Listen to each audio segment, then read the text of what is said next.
Hey there, and welcome to the Creative Solutions Podcast bonus round with actor, entrepreneur, and amazing woman Miranda Roldán. This is Izolda Trachtenberg. Welcome. Thank you, Miranda, for taking the time to do the rapid fire bonus question round. I'm excited. What's going to happen? I know, right? So these are silly questions, but they're a lot of fun because it lets someone who's listening get to know who you are a little bit more. And we're going to start with my favorite question. What's your favorite song? Oh my gosh. Okay. It changes by the day. And I would say my favorite song today is the Stevie Wonder version of Happy Birthday because happy birthday to ya. Happy birthday. Happy birthday. It's the best version of Happy Birthday song. So I'll be singing that all day. And it's your birthday, so there you go. All right, cool. And this may be a follow-up, but maybe not. What's your favorite musical group? Oh my gosh. Okay, so I'm going to go to my boy band days and girl band days. I would say like Destiny's Child was like, I lived for them. I lived for Destiny's Child.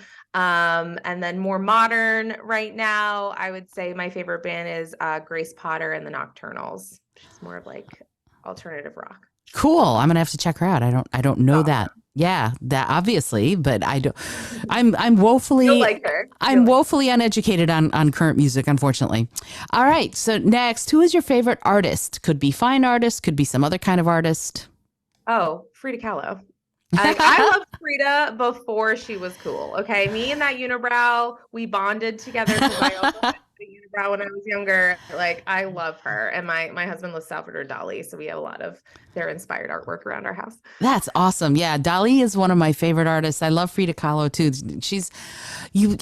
I go to the Museum of Modern Art. They have this Free Fridays thing, and Free Fridays if you're a New Yorker or whatever. And I go, and there are a few Frida Kahlos there, some self portraits, and I just stand in front of them, and people are like, "Ma'am, can you move?" And I'm like, "I'm afraid I can't.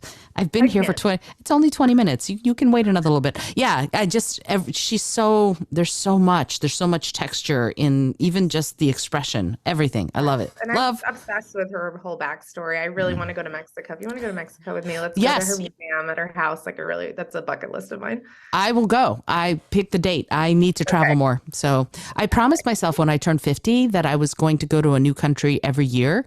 And I managed to do a few countries and then COVID. So I need to make up for that. You got to make up for it. And Mexico is not expensive. Like totally doable. I would love it. Okay. I just swallowed a lemon seed. Okay. That was weird. The book you recommend most to people? Oh my gosh. The Four Agreements by Miguel Ruiz. Yeah. Something. Yeah. It's an easy read. You know, it's not like, oh, here's this 100-page book. Like it's an easy read that everyone can be reminded of. That's awesome. That is a great book. Hang on. I have to cough, so I'm going to hang on 1 second. Get that seed. Yeah. Well, the seed came out, but this is the driest time of the year. And as a singer and a performer and a vocalist and a voice actor, you got to be taking care of yourself. And unfortunately, I have not been doing as good a job as I could. All right, let's move on. First concert.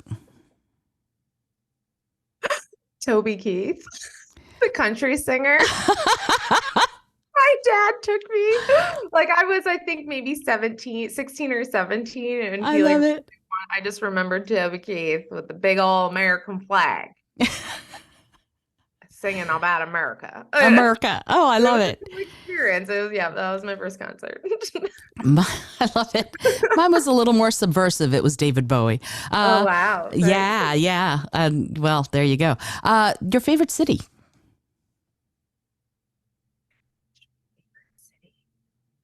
Okay. I feel like this is easy, but it's not. My favorite city, I would say, is Paris. I just have so many great memories there, and it's so fun. I'm gonna say Paris. There's so many contenders though. Yeah, I know. I feel that way too, and people feel like they need to choose one, but I'm always like, yeah, I choose. Of course, New York, Key West, Havana, Galway, San Francisco. You name it. I'm like, I love so many cities. Oh yeah. Okay. So if we're going on that note, like Paris, I've never had a bad meal there. It's all around amazing. why am I Porto from Portugal. Also amazing city, wonderful, great food, great wine, great port is technically what they have. New York City, true and true. Like gotta love our city. Tampa, I freaking love this city of Tampa. It is popping. There's so much to do. It's great. But yeah, I love a lot of the places I've lived. It's great. Yeah, it's wonderful to have that. Cats or dogs? Cats. I love Cats.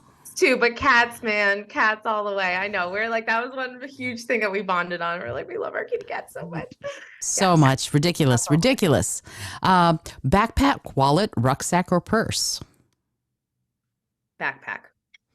You can fit way more in there. Change of clothes, put some underwear in there, like socks, a book, laptop. Like that's what I would use to romp around New York City. Backpack. Yeah, It's ergonomical. always. Yeah, always. And I can never wear it. Used to be cool to wear it off one shoulder, but I'm always like this if I do. So I'm the nerd who has both on and I go. I love the backpack. Yeah, I'm on the search for a great backpack. I'm on the hunt right now. I need a great I need a backpack that's going to be mine. All right. Yeah, sturdy. Exactly. Favorite cookie? Ooh, chocolate chip. Like a little bit of crispy on the outer edges, but gooey on the inside. Heck yeah, that's not just I have to tell you that of all the people I've ever asked this, I think 3 have said something other than chocolate chip. Right? 3. Really? Everybody else loves the chocolate chip, but very few people actually say what you said, which is my favorite way of eating a chocolate chip cookie. Crispy on the outside, mushy on the inside. Yeah, warm, chocolate chip. Preferably right out of the oven. Oh, you're so killing me. amazing. Yeah, but it's interesting how many of us go, yeah, chocolate chip. But not very many of us. A lot of people are like, I like them crispy. I'm like, oh, you are not my people. But people who go, oh, crispy and then chewy gooey. Yeah, for sure. Exactly. Yes, it's all the good stuff. All right, so the last 3 questions are all tied in together. Your favorite book as a child, your favorite book as a teenager, and your favorite book as an adult. Oh my gosh. Okay. As a child, the first book that comes to mind, and I think I just like remember reading it so much to my sister, was Brown Bear, Brown Bear. Do you know that one? No. Eric Carlisle and the Hungry Caterpillar, but like he did like a brown bear. I hope it's that. I'm sorry. We'll have to look it up. But it's like brown bear, what do you see? I see a duck looking at me. Like it rhymed. I like the rhyme ones. Okay. Teenage. Okay. So this is a hard toss up between all of the Chicken Soup for the Teenage Soul series. Love those, but I also was really hardcore into Gossip Girl. Gossip Girl? Yeah, I wanted to be Gossip Girl because it took place in New York City. And then it turned into a TV show later. But I love Gossip Girl. I didn't realize it was a series of books first. Mm-hmm. Okay. All right, cool. I'll have to go check those out. And then what about as an adult?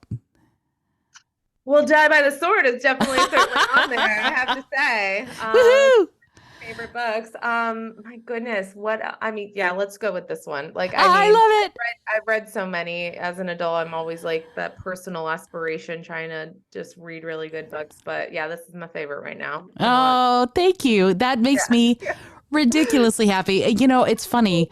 I'm gonna talk about this. I don't know if she's ever gonna hear this, but my husband's ex-girlfriend and I have become friends. She lives in Germany, and she's fabulous. I enjoy her, blah, blah, blah. We met 30 some odd years ago when Rich and I first started seeing each other in Germany. And she told me that she bought a copy of Die by the Sword. And she said in her message, she said, yeah, I had a ton of work to do this evening.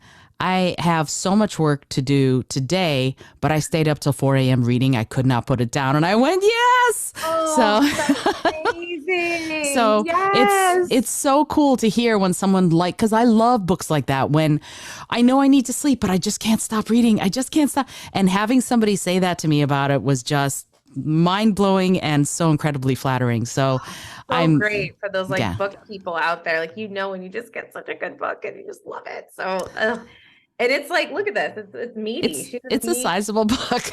A lot of stuff going on in there, but it's so awesome. Oh, thank you. I only hope that I can figure out how to make books 2, 3, and 4 in the series as meaty and as awesome. Miranda, thank you so much. I know you've got to run. I'm so thrilled we got a chance to talk about this. If you're listening to this, obviously you see how incredible Miranda is. Find out more about her, hire her if you're doing a movie that's a project that would interest her. Remember that. She's at a place now that she wants to make your movies interesting. Come on now. All right. We love like badass female characters. We love a good rom-com. We love a little like a sassy cop, whatever we need. Like, yeah. Well, and that's the thing, that's something, here's something that I wanted to say to you before we sign off for the day. One of the things that's so interesting to me, I've watched, like you did a Lifetime movie where you played a kind of soft-spoken mom, and I went, wow, that's not Miranda. Miranda disappeared, and I'm like, well, that's the sign of a good actor. And then I watched your FBI episode where you play a cop or like a state cop, state trooper. Like that hat? Yeah, I love the hat, and I love that you were like this bad. You were the physicality changed too, like how you move. That was not how you move. It was how this cop moved. So I thought that was brilliant. But that was something that I really noticed and really respect. You're a chameleon. That was so cool to see. I mean, I know you as a person. I've seen you as a stand-up. I've seen some of the other things you've done. But these two recent roles, I was able to go, oh, wow, my friend, it looks like my friend, but that's a different person. And as far as a compliment that I can pay to an actor, that's about the highest compliment I can pay. I take the thank you so much. Like, I love the fact that playing and being these different stories and characters, like that to me is the biggest joy. You get to live all these different lives. And that's so fun for me. So thank you for that. That's really kind. And I just love it. I love the range. And I've been really blessed to be working in a lot of different areas. So it's great. Yay. That's awesome. All righty. This is Izolda Trachtenberg for the Creative Solutions Podcast, reminding you to be bold, be creative, and most of all, be kind.